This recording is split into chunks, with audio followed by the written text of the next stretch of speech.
The Curse of the Crimson Cutlass. Chapter 1. The Ghostly Galleon. In the heart of the Caribbean, where the sea whispered secrets older than time, Captain Eliza Red Hawthorne commanded the Crimson Cutlass, a sleek ship with sails like storm clouds. Her crew, a ragtag band of misfits, spoke of her in hushed tones, not for her cruelty, but for her uncanny knack for finding treasures others deemed lost.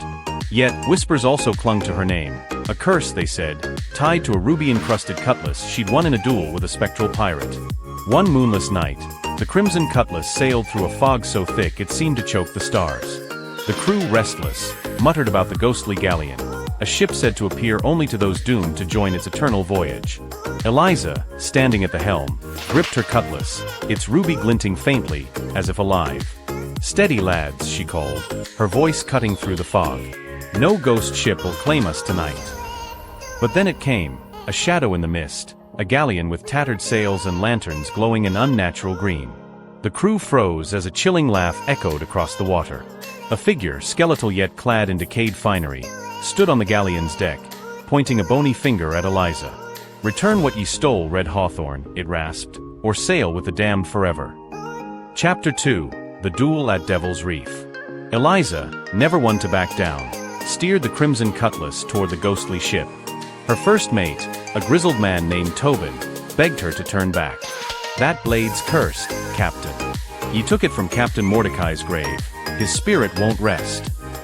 "Superstitions for fools," Eliza snapped, though her hand tightened on the cutlass.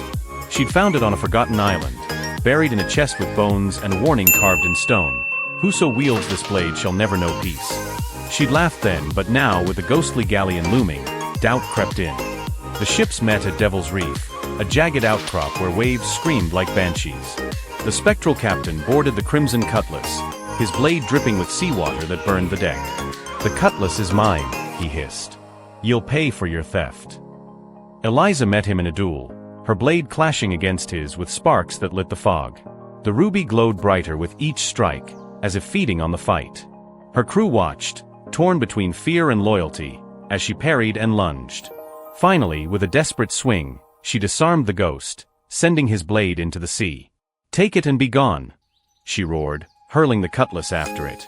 The ruby's light flared, then vanished as the weapon sank. The ghostly galleon dissolved into the mist, and the spectral captain's laugh faded into the wind. Chapter 3. The Price of Freedom. The crew cheered, but Eliza felt a weight lift, and another settle. The curse was gone, but so was her prized blade. Days later, as they docked at Tortuga, Tobin approached her. "Was it worth it, Captain? Losing the cutlass?" Eliza gazed at the horizon, where the sea met the sky in an endless dance. "Freedom's worth more than any treasure, Tobin, even a cursed one."